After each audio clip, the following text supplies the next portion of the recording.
Hi, welcome to Brains Easy Solutions. ഇന്ന് നമ്മൾ പഠിക്കാൻ പോകുന്നത് 10ാം ക്ലാസ്സിലെ സർക്കിൾസ് അഥവാ വൃത്തങ്ങൾ എന്ന പാഠഭാഗത്തിൽ നിന്നും എക്സാമിന് ചോദിക്കാൻ കൊള്ളാവുന്ന കുറച്ച് ചോദ്യങ്ങളാണ്.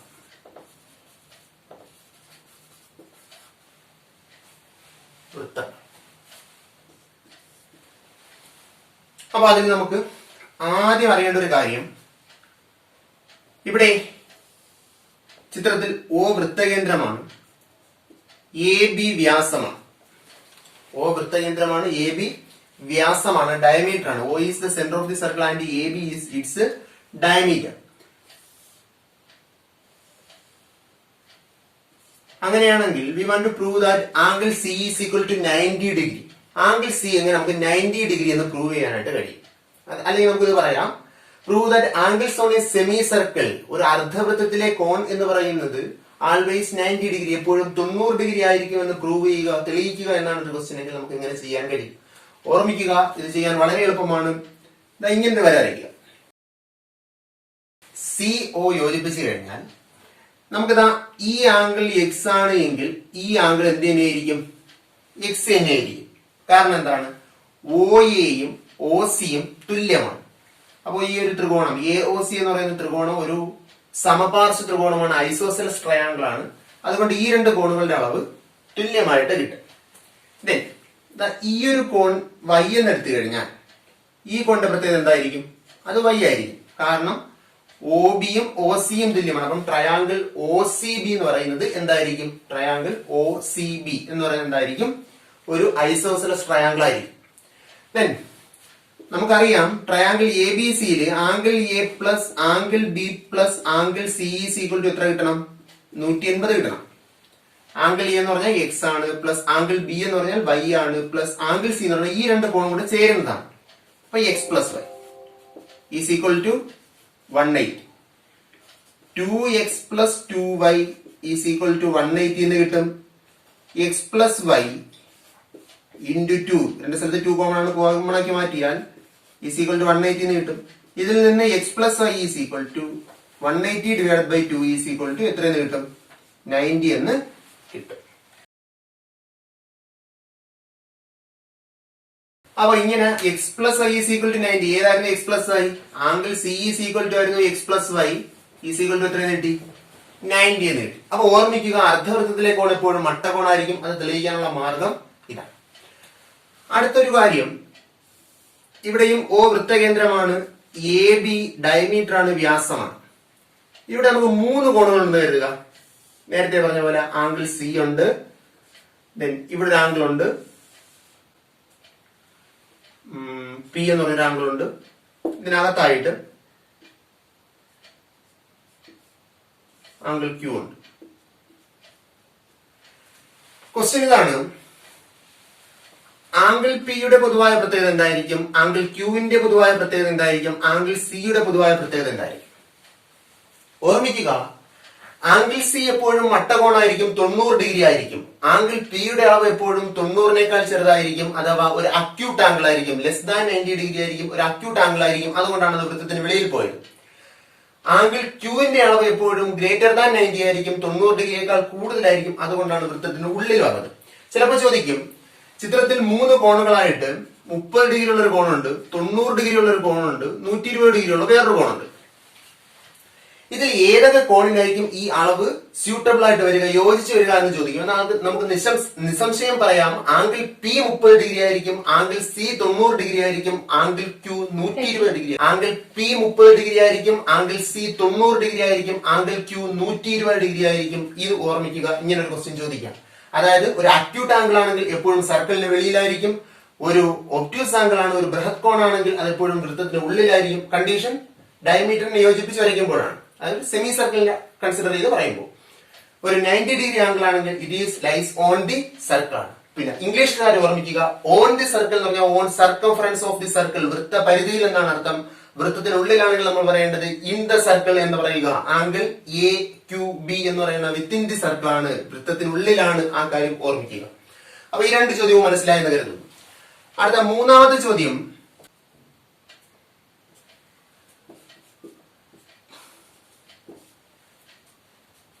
ഇവിടെ വൃത്തത്തിന്റെ ഒരു ഭാഗമാണ് എ ബി സി. വൃത്തത്തിന്റെ ഒരു ഭാഗമാണ് A B C. Part of A circle is A B C. A B C is a part of the circle and it is called arc. ഇത് നമ്മൾ എന്ത് പറയും? ആർക്ക് എന്ന് പറയും. ഇത് ആർക്കാണ് എങ്കിൽ റിമൈനിങ് പോർഷൻ എന്ന് പറയുന്ന എ ഡി സി എന്ന് പറയുന്ന ഭാഗത്തെ നമ്മൾ എ ഡി സി എന്ന് പറയുന്ന ഒരു ആർക്കാണ്. പക്ഷെ നമ്മൾ വിശേഷിപ്പിക്കുന്നത് ഓൾട്ടർനേറ്റ് ആർക്ക് അല്ലെങ്കിൽ മറുചാപം എന്ന് വിളിക്കും. ഓൾട്ടർനേറ്റ് ആർക്ക് അല്ലെങ്കിൽ മറുചാപം എന്ന് വിളിക്കും. ഇത് ചാപമാണ്, ഇത് മറുചാപമാണ്, അല്ലെങ്കിൽ ശിഷ്ടചാപം എന്ന് പറയാറുണ്ട്. അപ്പൊ ചാപവും മറുചാപവും തമ്മിലുള്ള ബന്ധം എന്താണ്? ചാപവും മറുചാപത്തിൽ ഉണ്ടാകുന്ന കോണുകളുടെ ബന്ധം എന്താണ്? ഇത് പരീക്ഷയ്ക്ക് ചോദിക്കുന്ന കാര്യമാണ്. ഓർക്കുക, വൃത്തത്തിന്റെ കേന്ദ്രമാണ് O. എ ബി സി എന്ന ചാപത്തിന്റെ അഗ്രബിന്ദുക്കളായ എയെയും സിയെയും വൃത്തകേന്ദ്രവുമായി യോജിപ്പിച്ചു കഴിഞ്ഞാൽ, if we join the end points of the arc ABC, that is A and C, to the center of the circle, that is O, we get an angle that is called the angle AO. ചാപം ABC യുടെ കേന്ദ്ര കോണാണ് കോൺ AOC. ഈ ചാപം ABC അതിന്റെ ശിഷ്ടചാപത്തിൽ എവിടെ വേണമെങ്കിലും കോണുകൾ നിർമ്മിക്കാം. ഇങ്ങനൊരു കോൺ നിർമ്മിച്ചു, లేదా ഇങ്ങനൊരു കോൺ നിർമ്മിച്ചു, లేదా ഇങ്ങനൊരു കോൺ നിർമ്മിച്ചു. ഇങ്ങനെ എവിടെ വേണോ കോൺ നിർമ്മിക്കാം. ഈ കോണുകളുടെ എല്ലാം പ്രത്യേകത ഇതെല്ലാം തുല്യമായിരിക്കും. കോൺ പി, കോൺ ക്യൂ, കോൺ ആർ ഇതെല്ലാം തുല്യമായിരിക്കും. അപ്പൊ ഓർമ്മിക്കുക, ഒരേ വൃത്താംശത്തിൽ അല്ലെങ്കിൽ ഒരേ ചാപത്തിൽ വരുന്ന കോണുകളെല്ലാം തുല്യമായിരിക്കും. ഒരേ ചാപത്തിൽ അല്ലെങ്കിൽ ഒരേ വൃത്താംശത്തിലെ ഒരേ സെക്ടറിൽ വരുന്ന അല്ലെങ്കിൽ ഒരേ സെഗ്മെന്റിൽ വരുന്ന ആംഗിൾസ് എല്ലാം ഈക്വൽ ആയിരിക്കും. Angles on the same segment R always equal. അപ്പോൾ പി, ക്യൂ, ആർ ഇവയെല്ലാം തുല്യമാണ്. Angle A O B X ആണ് എങ്കിൽ ഇവയുടെ വില x/2 ആയിരിക്കും. അതായത് ഇത്രയേ ഉള്ളൂ കാര്യം. ഒരു ചാപത്തിന്റെ കേന്ദ്രകോൺ എത്രയാണോ അതിന്റെ പകുതിയായിരിക്കും ആ ചാപം അതിന്റെ ശിഷ്ടചാപത്തിൽ ഉണ്ടാക്കുന്ന കോൺ. ഒന്നും കൂടി പറഞ്ഞുതരാം. ഒരു ചാപത്തിന്റെ കേന്ദ്രകോൺ എത്രയാണോ അതിന്റെ പകുതിയായിരിക്കും ആ ചാപം അതിന്റെ ശിഷ്ടചാപത്തിൽ ഉണ്ടാക്കുന്ന കോണിന്റെ അളവ്. Angles on the alternate arc is always half of angle central angle of the arc. Angles on the alternate arc is always half of central angle of the arc. ഈ ഒരു കാര്യം ഓർമ്മിക്കുക. ഇപ്പൊ ഇവിടെ 100 ഡിഗ്രി ആണ് എങ്കിൽ തീർച്ചയായിട്ടും പി യുടെ വാല്യൂ 50 ഡിഗ്രി ആയിരിക്കും. ക്യൂവിന്റെ വാല്യൂ 50 ആണ്, ആറിന്റെ വാല്യൂ 50 ആണ്. അപ്പൊ അടുത്തൊരു ക്വസ്റ്റ്യൻ ചോദിക്കാം. സാധാരണ പരീക്ഷയ്ക്ക് ചോദിക്കുന്ന ചോദ്യമാണ്. ഇവിടെ നമുക്കൊരു ചാപമുണ്ട്, ചാപം എ ബി സി. ആ ചാപം എ ബി സിയുടെ കേന്ദ്രകോണാണ്, സെൻട്രൽ ആംഗിൾ ആണ്. Central angle of arc A B C is angle A O C. ഇവിടെ ഒരു ചെറിയ ആംഗിൾ ഉണ്ട്, ആംഗിൾ ഒ എ സി എന്ന് പറയുന്നതിന്റെ വാല്യൂ 50 ഡിഗ്രി ആണ്. ഇവിടെ ഒരു ആംഗിൾ ഉണ്ട്, ഇവിടെ ഒരു ആംഗിൾ ഉണ്ട്, ഇവിടെ ഒരു ആംഗിൾ പി ക്യു ആർ. നമുക്ക് വേണ്ടത് ആംഗിൾ എ ഒ സി കാണുക. Find angle A O C, angle P, angle Q, angle R. ഇത്രയും കാര്യങ്ങളാണ് നമുക്ക് കണ്ടുപിടിക്കേണ്ടത്. ഓർക്കുക, ആംഗിൾ ഒ എ സി 50 ആണ്. അങ്ങനെയാണെങ്കിൽ ആംഗിൾ ഒ സി എയുടെ വാല്യൂ എന്ത് തന്നെയായിരിക്കും? 50 തന്നെയായിരിക്കും. കാരണം O A is equal to O C ആണ്. ഒ എ ഒ സി തുല്യമായത് കൊണ്ട് ഇത് രണ്ടും 50 ആയി. ഇത് തേർഡ് ആംഗിൾ ആണ്. അപ്പോ ആംഗിൾ എ ഒ സി എന്ന് പറയുന്നത് 180 മൈനസ് ഓഫ് 50 പ്ലസ് 50 ആണ്. Is equal to 180 minus 100 is equal to 80 എന്ന് കിട്ടും. ഈസ് ഈക്വൽ ടു 80 എന്ന് കിട്ടും. ഏതിന്റെ വാല്യൂ? ആംഗിൾ എ ഒ സിയുടെ വാല്യൂ. ഇനി നമ്മൾ നേരത്തെ പറഞ്ഞു ആർക്ക് എ ബി സിയുടെ ആൾട്ടർനേറ്റ് ആർക്കാണ് ഈ വലിയ ആർക്കിൾ. ഈ ആർക്കിൽ ഉണ്ടായ കോണാണ് പി ക്യു ആർ എന്ന് പറയുക. അപ്പൊ സെൻട്രൽ ആംഗിളിന്റെ പകുതിയായിരിക്കും ഇവിടെ വരുന്ന ഓരോ ആർക്കും. അങ്ങനെയാണെങ്കിൽ ഇതിന്റെ വാല്യൂ എത്ര വരും? 80ന്റെ പകുതി 40 എന്ന് കിട്ടും. ഇത് 40 ആണ്, ഇത് 40 ആണ്. കാരണം അവയെല്ലാം angles on the same segment ആണ്. ഈ ഒരു കാര്യം ഓർമ്മിക്കുക. ഇതിന്റെ കൂടെ തന്നെ നമുക്ക് ഇങ്ങനെയും ചോദിക്കാം, what is angle A B C? Angle A B C എത്രയാണ്? What is angle A B C? Angle A B C എത്രയാണെന്ന് ചോദിച്ചു കഴിഞ്ഞാൽ ഓർക്കുക, ആംഗിൾ എ ക്യു സിയും ആംഗിൾ എ ബി സിയും ഇതാ ഈ രണ്ട് കാര്യങ്ങൾ ഇങ്ങനെ എഴുതിയാൽ ക്യു എ ബി സി എന്ന് പറയുന്നത് ഒരു സൈക്ലിക് ക്വാഡ്രിലേറ്ററൽ ആയിരിക്കും, ചക്രീയ ചതുർഭുജമായിരിക്കും. ചക്രീയ ചതുർഭുജമാണ് ക്യു എ ബി സി. അപ്പൊ അതിന്റെ എതിർകോണുകൾ ഓപ്പോസിറ്റ് ആംഗിൾസിന്റെ സം എപ്പോഴും 180 ആയിരിക്കും, 180 ഡിഗ്രി ആയിരിക്കും. അങ്ങനെയാണെങ്കിൽ angle Q plus angle A B C is equal to 180 ആണ്. ആംഗിൾ ക്യൂവിന്റെ വാല്യൂ 40 ആയതുകൊണ്ട് angle A B C is equal to 180 minus 40 is equal ക്യൂവിന്റെ വാല്യൂ ഇവിടെ 40 ആണ്. അപ്പൊ ഈസ് ഈക്വൽ ടു 140 ഡിഗ്രി എന്ന് കിട്ടും. അതായത് ആംഗിൾ എ ബി സിയുടെ വാല്യൂ 140 എന്ന് കിട്ടി. അപ്പൊ ഇത് ഓർമ്മിക്കുക, ഇത് സാധാരണ പരീക്ഷയ്ക്ക് ചോദിക്കുന്ന ക്വസ്റ്റ്യൻ ആണ്. ഇത് ഓർമ്മിക്കുക, തെറ്റിപ്പോകുക. അടുത്ത രണ്ട് കാര്യങ്ങൾ നമുക്കുള്ളത് ഈ പ്രിൻസിപ്പിളാണ്, പി എ ബി സി. ഇതിനകത്ത് ഒരു കാര്യം തെളിയിക്കേണ്ടത് P A into P B is equal to P C square എന്ന് പ്രൂവ് ചെയ്യുക. P A into P B is equal to P C square എന്ന് പ്രൂവ് ചെയ്യാനായിട്ട് ചോദിക്കാറുണ്ട്. അപ്പൊ ഇതാ ഇങ്ങനെ വരയ്ക്കുക, ഇതിങ്ങനെ വരയ്ക്കുക. രണ്ട് ട്രയാങ്കിൾസ് കിട്ടും. ഇത് 90 ഡിഗ്രിയാണ്, പെർപെൻഡിക്കുലർ ആണ്. അപ്പൊ ഈ രണ്ട് ട്രയാങ്കിൾസിന്റെ പ്രത്യേകത ഇവ എന്തായിരിക്കും? കോൺഗ്രുവന്റ് ട്രയാങ്കിൾസ് ആയിരിക്കും. സോറി, സിമിലർ ട്രയാങ്കിൾസ് ആയിരിക്കും. ഈ രണ്ട് ട്രയാങ്കിൾസും സിമിലർ ട്രയാങ്കിൾസ് ആയിരിക്കും, സദൃശ്യ ത്രികോണമായി. അപ്പൊ ഇത് എക്സ് ആണ് എങ്കിൽ ഈ ആംഗിൾ 90 മൈനസ് എക്സ് എന്ന് കിട്ടും. ഇത് 90 ആണ്, അപ്പൊ ഇത് 90 മൈനസ് എക്സ് എന്ന് കിട്ടും. ഇത് മൊത്തത്തിൽ ആംഗിൾ സിയുടെ വാല്യൂ നമുക്കറിയാം എന്താണ്, സെമി സർക്കിളിലെ ആംഗിൾ ആണ്. അപ്പൊ മൊത്തത്തിൽ 90 ആണ്, അപ്പൊ ഇത് എക്സ് വരും. ഈ ആംഗിൾ 90 മൈനസ് എക്സ് എന്ന് കിട്ടും. എഴുതി കഴിഞ്ഞാൽ let angle A is equal to X. Angle A X ആണ് എങ്കിൽ angle A C P is equal to 90 minus X. Angle A C P is equal to 90 minus X.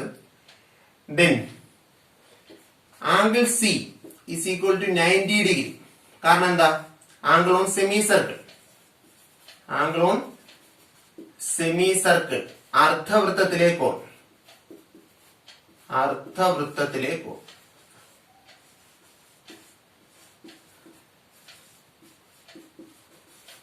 അർദ്ധവൃത്തത്തിലെ കോണം. അപ്പൊ അത് 90 ആയി കഴിഞ്ഞാൽ ചെറിയ ആംഗിൾ കണ്ടുപിടിക്കാൻ ആംഗിൾ പി സി ബി എന്ന് പറയുന്നത് മൊത്തത്തിലുള്ള 90യിൽ നിന്നും മൈനസ് ഓഫ് 90 മൈനസ് എക്സ് എന്ന് കിട്ടും.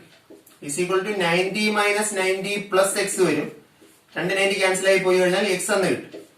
അതാണ് ഈ കിട്ടിയ എക്സ്. ദെൻ തേർഡ് ആംഗിളിന്റെ പ്രിൻസിപ്പിൾ വെച്ച് ഇത് 90 ആയിട്ട് വരുന്നു. Therefore angle P B C is equal to എത്ര കിട്ടും? 90 മൈനസ് എക്സ് എന്ന് കിട്ടും. ഇത്രയായിട്ട് കഴിഞ്ഞാൽ നമ്മൾ നോക്കേണ്ടത് തുല്യമായ കോണുകൾക്കെതിരെയുള്ള വശങ്ങൾ ആനുപാതികമായിരിക്കും, പ്രൊപ്പോർഷൻ ആയിരിക്കും. Equal sides to the equal angles are proportional. Sides to the equal angles are proportional. ഇവിടെ 90 ഓപ്പോസിറ്റ് സൈഡ് നമുക്ക് ആവശ്യമില്ല. നമുക്ക് ഉള്ളത് നോക്കുക, P A P B P C. അപ്പൊ എക്സിന്റെ ഓപ്പോസിറ്റ് സൈഡ് നമുക്ക് ആവശ്യമാണ്. എക്സിന്റെ ഓപ്പോസിറ്റ് സൈഡ് ഏതൊക്കെയാ? ഈ ട്രയാങ്കിളില് എക്സിന്റെ ഓപ്പോസിറ്റ് സൈഡ് എന്ന് പറയുന്നത് പി സി ആണ്, ഡിവൈഡഡ് ബൈ ഇതിനകത്ത് എക്സിന്റെ ഓപ്പോസിറ്റ് സൈഡ് എന്ന് പറയുന്നത് പി ബി ആണ്. ഇസ് ഈക്വൽ ടു ഇതിലെ 90 മൈനസ് എക്സിന്റെ ഓപ്പോസിറ്റ് സൈഡ് എ പി ആണ്, ഡിവൈഡഡ് ബൈ ഇതിൽ 90 ഓപ്പോസിറ്റ് സൈഡ് പി സി ആണ്. ക്രോസ് മൾട്ടിപ്ലൈ ചെയ്യുക. അങ്ങനെയാണല്ലോ നമ്മൾ പഠിച്ചിട്ടുണ്ട്. A by B is equal to C by D ആണെങ്കിൽ A D is equal to B C. ഈ പ്രിൻസിപ്പിൾ നമ്മൾ പഠിച്ച കാര്യം. ക്രോസ് മൾട്ടിപ്ലൈ ചെയ്ത് കഴിഞ്ഞാൽ P C into P C, P C square is equal to P A അല്ലെങ്കിൽ A P, P A into P B എന്ന്. ഇത് തെളിയിക്കാനായിട്ടുള്ള കാര്യമാണ്. ഇത് സംഖ്യ വെച്ച് ചോദിക്കാം. ഉദാഹരണത്തിന് എ പി എക്സ് ആണ്, പി ബി 8 മൈനസ് എക്സ്. ഇതിന്റെ വാല്യൂ 6 സെന്റിമീറ്റർ. അങ്ങനെ നമ്മൾ എന്ത് ചെയ്യും?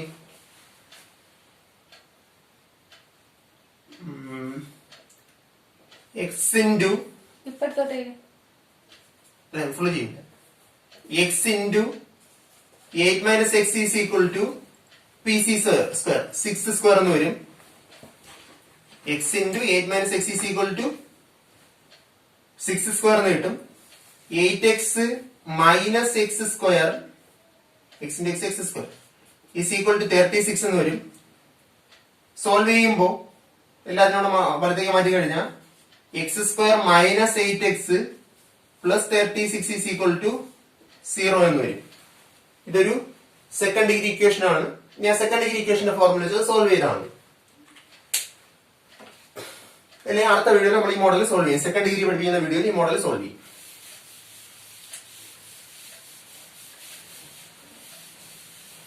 രണ്ട് കോഡാണ്. അപ്പൊ എം അല്ലെങ്കിൽ പി എന്ന് പറയുന്ന point കൂട്ടിമുട്ടി.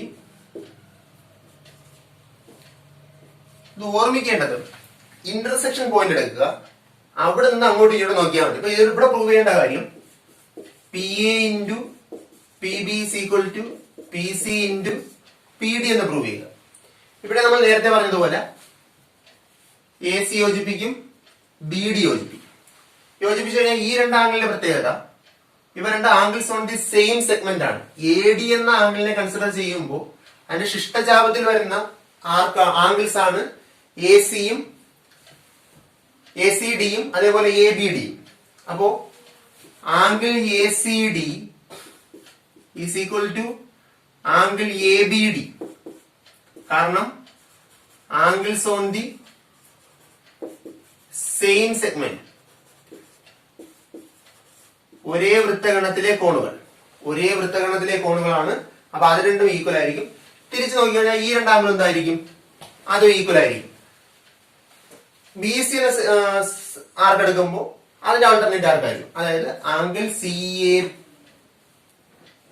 P A C P ആയാലും മതി. C A P is equal to what? Angle B D. ഇതും ഈ പറഞ്ഞതേ കാര്യമാണ്. അല്ലെങ്കിൽ രണ്ട് വരകൾ കൂട്ടിമുട്ടിപ്പോൾ കിട്ടുന്ന ഓപ്പോസിറ്റ് ആംഗിളിന്റെ പ്രിൻസിപ്പിൾ വെച്ച് തേർഡ് ആംഗിളിന്റെ പ്രിൻസിപ്പിളിൽ അത് ചെയ്യാൻ പറ്റും. അപ്പൊ ഈ രണ്ട് ഈക്വൽ ആണ്. ഇനി ഓപ്പോസിറ്റ് ഈക്വൽ ആംഗിൾസിന് ഓപ്പോസിറ്റ് ആണ് വരുന്ന സൈഡ്. തുല്യമായ കോണുകൾക്ക് എതിരെയുള്ള വശങ്ങൾ എന്തായിരിക്കും? ആനുപാതികമായിരിക്കും. ആ നിയമം വെച്ച് നമുക്ക് എന്ത് ചെയ്യാൻ പറ്റും? സോൾവ് ചെയ്യാൻ പറ്റും. അപ്പോ ഇതിന്റെ ഓപ്പോസിറ്റ് സൈഡ് ഏതാ? പി എ ഡിവൈഡഡ് ബൈ ഇതിന് ഈക്വൽ ആംഗിൾ ഇതാണ്, divided by P D is equal to ഇതിന് ഓപ്പോസിറ്റ് ആയ സൈഡ് പി സി ഡിവൈഡഡ് മറ്റേ പി ബി. ക്രോസ് മൾട്ടിപ്ലൈ ചെയ്ത് കഴിഞ്ഞാൽ P A into P B is equal to P C into P D ആണ്. ഇതും നേരത്തെ പറഞ്ഞ സംഖ്യ വെച്ച് ചോദിക്കാം. അത് നമ്മൾ സെക്കൻഡ് ഡിഗ്രി ഇക്വേഷൻ സോൾവ് ചെയ്യുന്ന സ്ഥലത്ത് ഇതിന്റെ മോഡൽ കൂടി ചെയ്യുന്നതായിരിക്കും. അപ്പൊ ഇത്രയും കാര്യങ്ങൾ പ്രധാനപ്പെട്ട ക്വസ്റ്റ്യൻസ് ആണ് വൃത്തത്തില്. ആംഗിൾസിന്റെ ക്വസ്റ്റ്യൻ നമ്മൾ ശ്രദ്ധിച്ചു കഴിഞ്ഞാൽ നമുക്ക് ഫുൾ മാർക്ക് വാങ്ങാൻ പറ്റുന്ന ക്വസ്റ്റ്യൻ ആണ്. ശ്രദ്ധിക്കുക.